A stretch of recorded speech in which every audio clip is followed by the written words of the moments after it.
무비프레스 시청자 여러분 안녕하십니까? 저 올웨이즈 무비의 오동진입니다. 오늘은 아레사 프랭클린의 전기 영화 리스펙트를 소개해 드리고자 합니다. 오늘 제가 혼자 소개해 드리는 게 아니고요. 한 분을 모셨습니다. 팝 칼럼니스트계의 전설이라고 부르시는 김경진 씨를 모시고요. 아레사 프랭클린의 얘기, 음악 얘기, 그리고 영화 얘기를 나눠보도록 하겠습니다. 안녕하십니까? 네, 안녕하세요. 네. 여기가 팝시 페텔인데요. 네. 이 팝시 페텔이 어떤 곳인지 잠깐 설명해 주시죠. 레코드 샵입니다. 그런데 그냥 음반만 파는 거는 좀 재미없을 것 같아서 도서관 같아요. 네. 그래서 뭐 책도 있고 뭐 DVD와 블루레이, 영화도 좀 많이 있고 연기자분들도 종종 오신다고 들었어요, 여기에. 강의를 하기 때문에 음악 강좌를 정기적으로 하거든요. 그래서 그거 들으러 이제 오시는 분도 계셨고, 네. 굉장히 조용하고 바깥 세상과는 좀 떨어져 있는 곳 같아요. 그렇습니다. 우리 김경진 씨와 제가 참 시대착오적이라는 생각을 하는데요. 극장에서 다 내려간 영화를 가지고 얘기를 하는 것이고, 어쩌면 젊은 세대 분들에게 아레사 프랭클린은 굉장히 생소한 네. 그런 여가수일 수 있어서 조금 올드 패셔너블하다고 생각하실 수도 있지만 이 영화가 갖고 있는 의미가 좀 있을 것 같고요. 네. 그리고 여러분들도 아시고 보시면 이 영화가 굉장히 좀 새롭게 다가설 수 있는 그런 작품인 것 같아서 말씀 좀 나눠보겠습니다. Okay. Find out what it means to me. Good. R-E-S-P-E-C-T. Find out what it means to me. To anyone who's ever felt mistreated. I believe I have the chills. 자, 먼저 아레사 프랭클린의 전기예요. 네. 리스펙트가 이 프랭클린의 노래죠. 그렇죠. 대표곡이죠. 어떤 곡들이 있었고 아레사 프랭클린이 언제 전성기였고 한국에서는 아레사 프랭클린의 인지도나 또는 그 매니아급의 어떤 그런 선호도 이런 것들이 어느 정도인지 뭐. 아레사 프랭클린이라는 가수가 사실은 우리나라에서 대중적으로 어떤 폭발적인 인기를 누리거나 또는 어떤 곡이 크게 사랑을 받았다거나 한 적은 없었던 것 같아요. 네. 저는 그 어메이징 그레이스 때문에 네. 그거는 많은 분들이 아실 것 같아요. 어메이징 그레이스는 그 앨범 제목이잖아요. 아레사 프랭클린이 72년에 발표한 라이브 앨범, 교회에서 가진 라이브 앨범인데 그 당시에 이제 그 장면들을 다 영상으로 남겨서 이후에 이제 다큐멘터리로 만들어졌었죠. 그 앨범이 사실은 미국에서 가장 많이 팔린 아레사 프랭클린의 앨범이 됐어요. 그래서 가스펠 앨범으로서도 역사상 제일 많이 팔린 앨범으로 기록되고 200만 장 이상이 팔렸으니까 200만 장. 네, 상업적으로 큰 성공을 거두긴 했는데 200만 장이면 플래티늄. 그렇죠. 더블 플래티늄. 더블 플래티늄. 네. 근데 이제 사실은 그 우리나라의 어떤 특별한 정서라고 할까요? 소위 그런 거 있잖아요. 한국인에게 사랑받는 팝송 뭐 이런 곡들 보면은 대체로 공통점이 극대화된 서정성을 가지고 있거나 그러니까 멜로디가 강조되는 그런 음악들이 우리나라에서 유독 많은 사랑을 받아왔습니다. 지금도 크게 달라지지는 않은 것 같아요. 근데 이 아레사 프랭클린 그 별명이 있잖아요. 퀸 오브 소울이라는 별명을 가지고 있는데 소울의 여왕이라는 별명처럼 소울 음악의 어떤 새로운 지평을 열었던 가수. 근데 그 뭐 예를 들어서 해외의 여러 매체들이나 음악 잡지들이나 이런 데에서는 뭐 역사상 가장 위대한 가수가 누구냐 하면 아레사 프랭클린이 항상 1위로 올라와요. 그런 정도의 어떤 인지도 또는 어떤 존경 이런 게 한국 시장에 있느냐? 저는 없다고 생각을 하거든요. 그 이유는 말씀드렸던 것처럼 그녀의 음악이 또 소울 음악이라는 이 자체가 어떤 한국적인 정서와는 조금은 동떨어져 있는 음악이 아닐까 하는 생각이 들고 무엇보다도 이제 60년대 소울 음악 예를 들면 오티스 레딩이라든지 또는 샘 쿡이라든지 이런 그 뭐 니나 시몬이라든지 이런 이제 가수들을 보면 대체로 그 당시 미국 사회를 아주 깊게 흔들었던 흑인 민권 운동과 또 연결이 돼 있단 말이에요. 그래서 아레사 프랭클린도 마찬가지고요. 60년대 전성기였으니까. 그렇죠. 네. 네. 그런 어떤 사회적 배경 속에서 크게 인정을 받아왔고 이제 거기에서 이제 또 팝으로까지 이제 진화해 나가는 그런 과정을 겪은 아티스트이기 때문에 직접적으로 우리에게 뭔가 확 다가섰다기보다는 그 전설과 명성. 그렇죠. 이후에 어떤 저 사람은 레전드급 아티스트다. 그걸로 이제 접하게 된 것이 이유가 아닐까 하는 생각을 합니다. 하여튼 가수를 통틀어서 가창력이 제일 뛰어났다. 뭐 이런 표현을 받는 거죠. 이런 그렇습니다. 대우를 받고.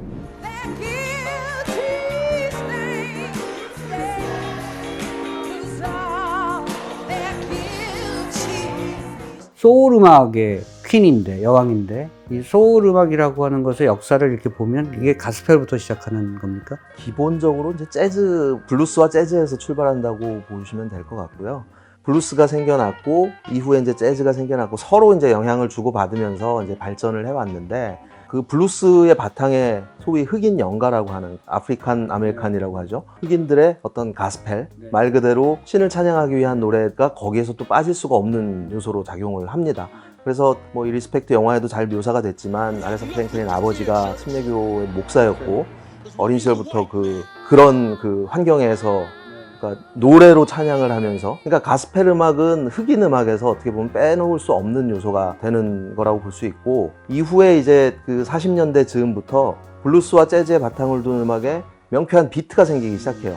그래서 이런 음악을 비트를 가진 음악, 블루스 음악 또는 재즈의 바탕을 둔 또 스윙의 요소를 적극적으로 표출한 이런 음악을 일컬어서 리듬앤 블루스라고 부르게 됩니다. 리듬앤 블루스가 이후에 백인들의 컨트리 앤 웨스턴과 결합을 해서 락큰롤로 진화를 하게 되는 거고 또 흑인 사회에서는 리듬앤 블루스 음악을 노래하고 연주하던 사람들이 좀 전에 말씀드렸던 것처럼 흑인들의 권리, 민권운동 이런 어떤 사회적인 배경과 맞물리면서 소울 음악으로 진화를 하게 됩니다. 그러면 이제 에릭 클랩튼 같은 경우가 기타 연주가 블루지 하잖아요. 블루스죠, 에릭 클랩튼의 음악. 블루스죠. 네. 그러니까 이제 거기는 뭐 리듬앤 블루스나 소울이나 이런 쪽하고는 거리가 있고 그렇죠. 그냥 원단 블루스 네. 이렇게 얘기하면 됩니다. 비비킹 하면 거기도 원단 블루스. 네.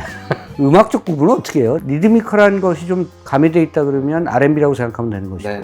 거기서 뭔가 말 그대로 소울이라는 어떤 영혼이 담기고 거기에 흑인의 요소가 더 강조가 되면 소울 음악인데 사실은 R&B와 소울 음악은 같은 카테고리로 분류가 돼요. 근데 이제 이 용어상의 그 의미상의 차이가 있기는 한데 사실은 R&B라는 그 용어 자체가 이 리스펙트에도 등장해서 아레사 프랭클린의 어떤 음악적 커리어에 굉장히 큰 영향을 미친 인물이 프로듀서인 제리 웩슬러라는 사람입니다. 이 제리 웩슬러가 만들어낸 말이 리듬앤 블루스라는 말이에요. 그 사람이 1948년에 빌보드 매거진의 저널리스트이기도 했거든요. 이런 음악을 리듬앤 블루스라고 하자. 브랜딩을 했군요. 네. 그 이전에는 예를 들어서 빌보드 차트에 흑인 음악을 일컫는 말이 뭐 레이스 레코드 뭐 이런 표현이 있었어요.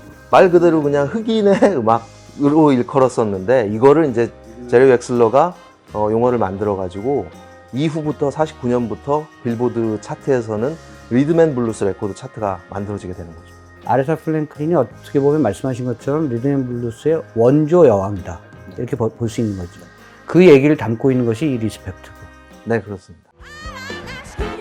It's for the respect. Just a little bit happy, baby. Just a little bit off. Just a little bit. 영화는 어떠셨어요? 저는 재밌게 봤어요. 개봉하자마자 이제 달려가서 봤는데 상영관에 저 포함해서 3명 있었습니다. 한국에서 만약에 개인이 수입을 했다면 용감한 수입이라고 생각했습니다. 왜냐하면 아마 20, 30대 젊은 극장 팬들, 영화 팬들은 잘 모를 것이다. 네. 이 영화가 막 그 음악에 끌려 들어가게끔 만들었느냐, 그 어떤 흡입력이 있느냐 하면 그건 좀 약간 아닌 것 같고요. 네. 보통 전기 영화가 그 사람이 담고 있는 인생의 어떤 드라마틱한 부분을 뽑아서 그렇죠.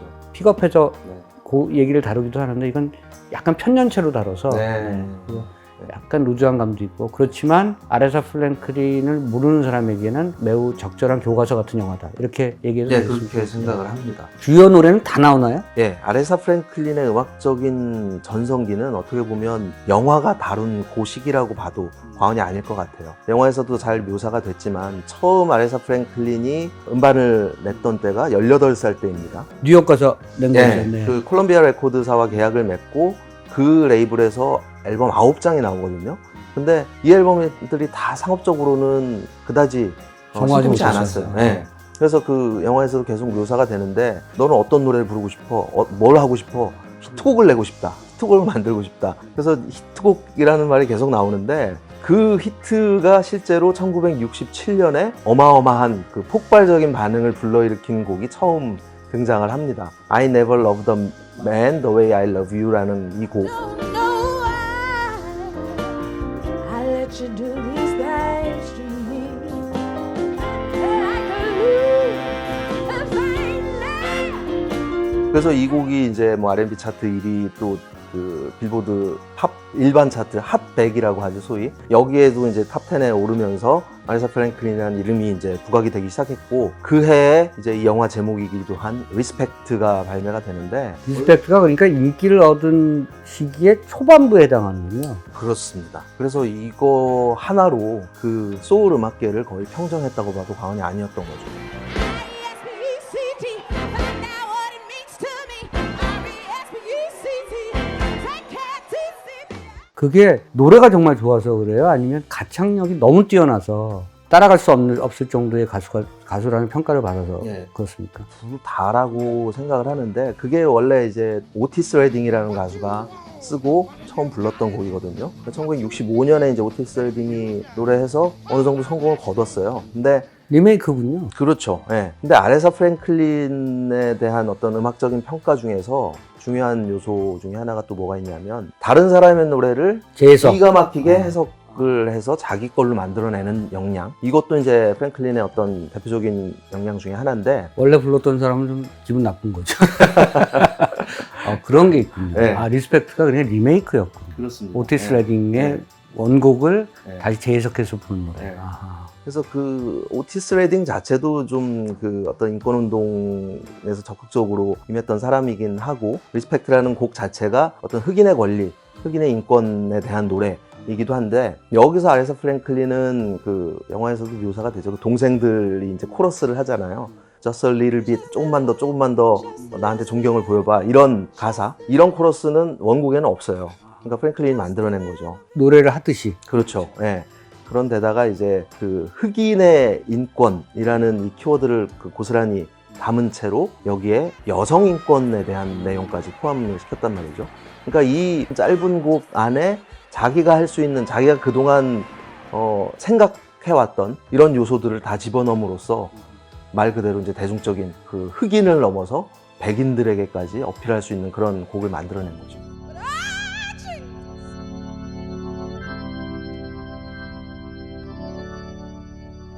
Through the storm. 그러니까 이제 영화를 만드는 사람으로서 이게 고민인 거죠. 노래도 한 곡 안에 시대적 의미와 개인적 욕망과 이런 걸 다 넣을 수 있는데, 짧은 시간 안에 이걸 다 비벼 넣어야 되는데, 사실 영화 속에서는 저 마틴 루터 킹도 나오고 네. 막 이래요. 그래서 그 당시 60년대 미국 내에 있어서의 흑인 민권 운동 같은 것들도 어쨌든 표출하려고 했었고, 가정 내에서 왜 아버지가 그렇게 새로운 노래를 하는 것에 대해서 반대를 하는가에 대한 개인적 관계에 대한 갈등도 표출하려고 했는데, 이게 사실은 이렇게 뭐랄까 오버레이 잘 안 되더라고요. 제가 봤을 때. 좀 각각 따로 노는 것 같은 그런 느낌. 이 영화의 맹점이 이제 그런 부분인데, 그냥 그때 시대를 알고 그 노래가 갖고 있는 시대성을 알면 그것이 그냥 보이지만, 이 잘 안 보이시면 이 젊은 관객분들은 이게 따로 있으니까 이게 무슨 얘기를 하려고 하는 거지라는 생각을 하실 수도 있다고 생각합니다. 네, 그런 거를 좀 더 부각을 했으면 하는 생각이 영화 보면서 좀 들더라고요. 시즌 드라마로 하면 한 10회 분량으로 하면 나오지 않을까. 근데 저는 그럼에도 어떤 아레사 프랭클린이라는 이 가수가 어떤 환경에서 자라나서 어떻게 그렇게 가수가 됐으며, 또 그 어떤 시대를 살아가며 그 시대와 맞물려 가지고 그런 그 커리어, 또 어떤 정체성을 쌓아갈 수 있었나, 이런 거를 이 영화를 통해서 굉장히 더 확실하게 알 수 있었다고 생각을 합니다. 아레사 프랭클린도 개인사는 그다지 유쾌하지 못했던 거예요. 네, 그렇습니다. 어렸을 때 애를 낳았어요. 그러게요. 그리고 사실은 또 나중에 결혼을 했어도 남편하고 그렇게 좋지 않았던 거 같고. 네. 다만 이제 다른 그 여자 가수나 뮤지션의 얘기를 다룬 영화를 봤을 때, 음악을 하는 친구들이 나중에 보면 약에 빠지고 네. 막 그런 개인사가 막 나오는데, 아레사 프랭클린은 그거는 아니었던 것 같아요. 그러게요. 저는 이 영화가 그래도 영리했다고 생각하는 게, 그 마지막 이제 어메이징 그레이스라는 이 앨범을 만드는 이 과정, 왜 교회에서 라이브 콘서트를 하고 여기서 이거를 음반으로 만들 생각을 했는지, 이런 과정을 좀 제대로 잘 보여줬고, 거기서 끝맺은 게 굉장히 잘 한 포인트라고 생각을 하거든요. 실질적으로 음악적으로 아레사 프랭클린의 말 그대로 완벽한 전성기였기 때문에. 피크였죠. 그렇죠. 네. 그리고 그 이후의 얘기는 서서히 내려오는 얘기니까. 그렇습니다.